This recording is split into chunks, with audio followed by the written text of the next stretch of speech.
joined by Dr. Johan Burger, Senior Researcher at the Institute for Security Studies. Johan, thanks for your time. We appreciate it.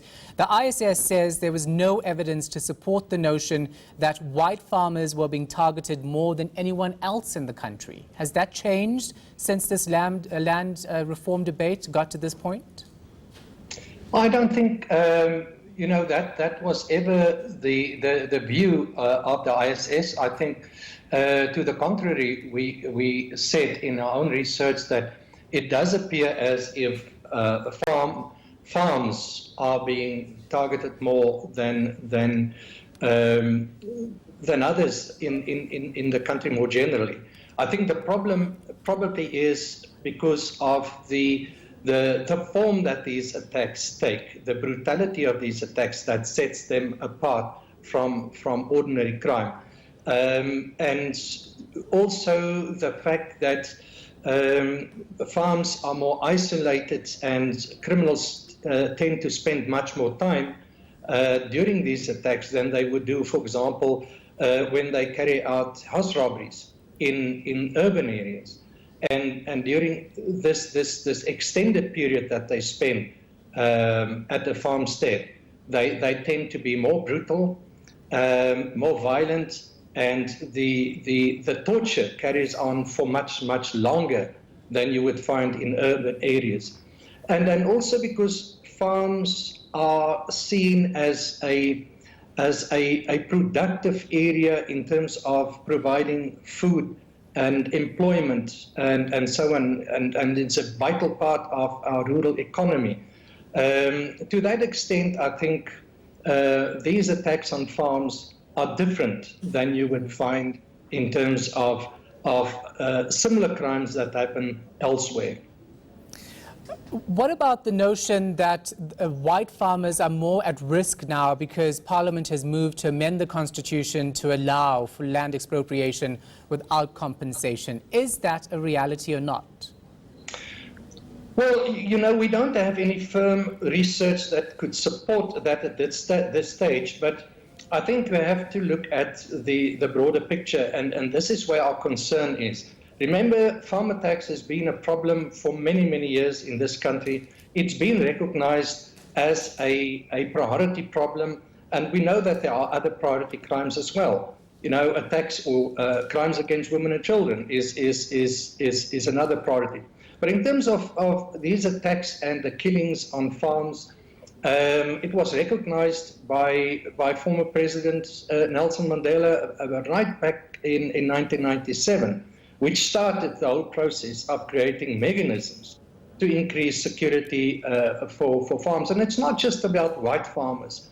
Of course, the majority of people still killed during farm attacks are white farmers, but this, I think, is part of the demographic reality in South Africa.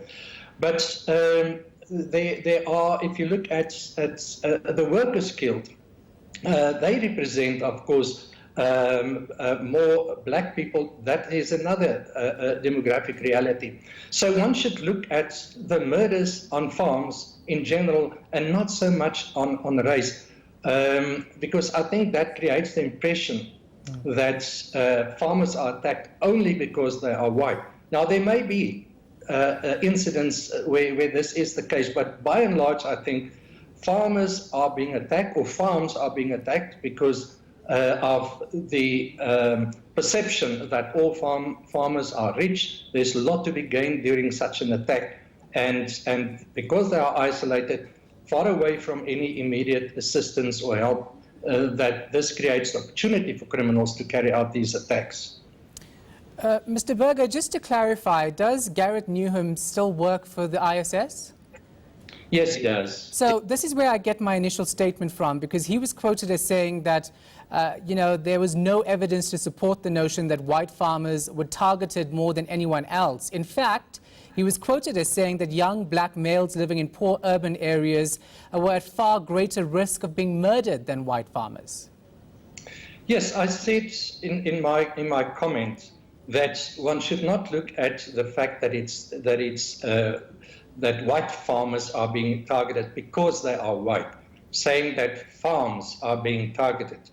Now, I also made the differentiated between the two attacks, that the impact on farms are different to the extent that these are productive units in terms of our food production capability in this country, and various other aspects, such as the central position that they have in terms of the rural economy, the fact that they provide jobs to many thousands of people in our rural areas. And to that extent, to me, it is different. It's a different crime type. It's hard not to look at race with this topic, given that there are disparities regarding who controls the majority of land in South Africa.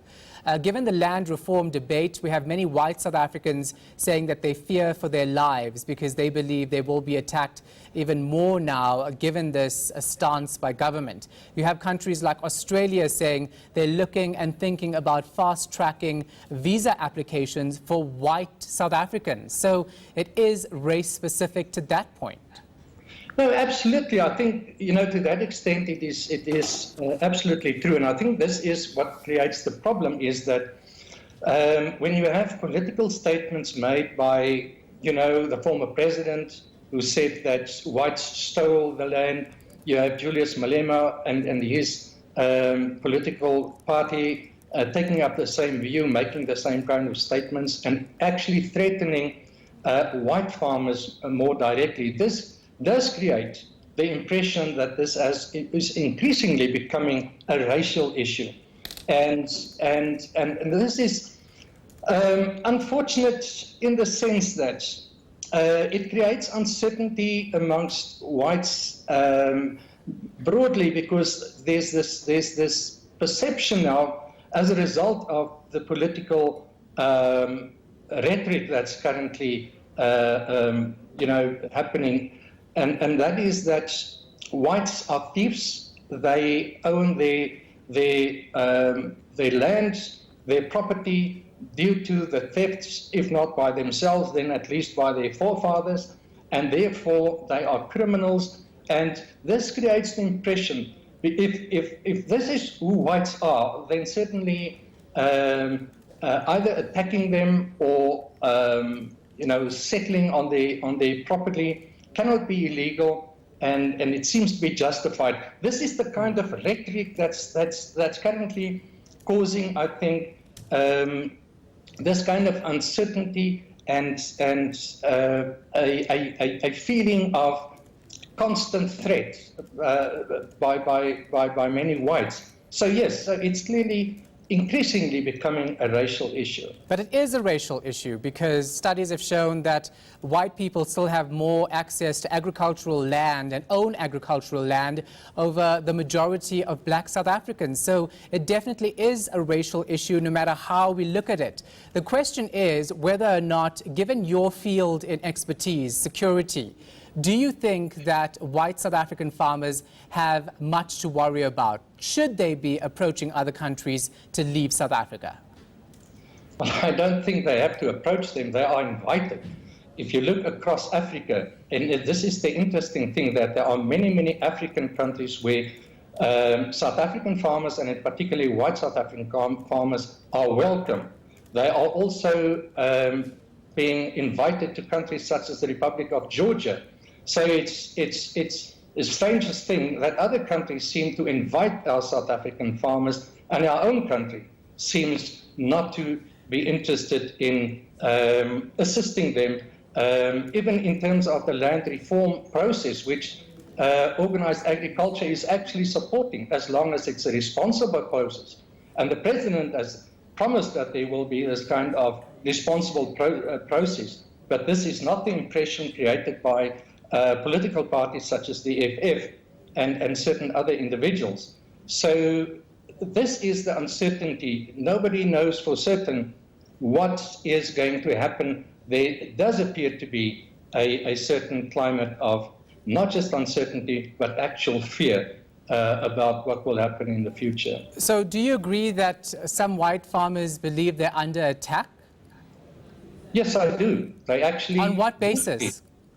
Well, you just have to look at the figures. I mean, if you look at the figures produced by the Transvaal Agricultural Union, you see that in 2011 there were 48 murders on farms. That includes everybody, not just the white farmers. It includes black farmers, black workers, everybody. 48. That figure in 2017 rose to 82, and that is a year-on-year increase. And those are just the people killed, let alone all the others who are seriously injured in the process. So if that does not convince you that there is a reason for farmers to be concerned about their safety, then nothing else will convince you. I think we're skewing the lines a bit here, because what I'm talking about is farmers being concerned about their safety, given the advanced stage we are right at now about the land expropriation without compensation. I'm not talking about farm attacks and murders in general. I'm talking about specifically that the Parliament is looking at amending the Constitution to allow for expropriation without land compensation. Is that even a more need for concern for farmers? Does that mean they have a warranted worry about them being kicked out of their land unfairly or not? Yes, I think they do. There is the assurances by the President, which is reassuring, that there will be a proper process, that land will not just be taken away. And I think the farming community has actually accepted that and promised their cooperation in this regard. I think their concern is not so much with the view of the President, but the fact that the policy was adopted by the ANC to amend the Constitution. And what happens if someone as responsible as Cyril Ramaphosa is no longer around? Then you have an amended constitution that can be applied by someone who's less responsible in how they deal with a land issue. And certainly if you listen to Mr. Malema and his party, they are not interested in this kind of responsible process of land reform. They have an intention of taking this back almost in a forceful way, and this is why they are encouraging their members and others to settle on land, and this is happening as we speak. All right, thank you so much for your time and insight. We do appreciate it. That was Dr. Johan Burger from the Institute for Security Studies. We'll have more in a moment. This is The Lead.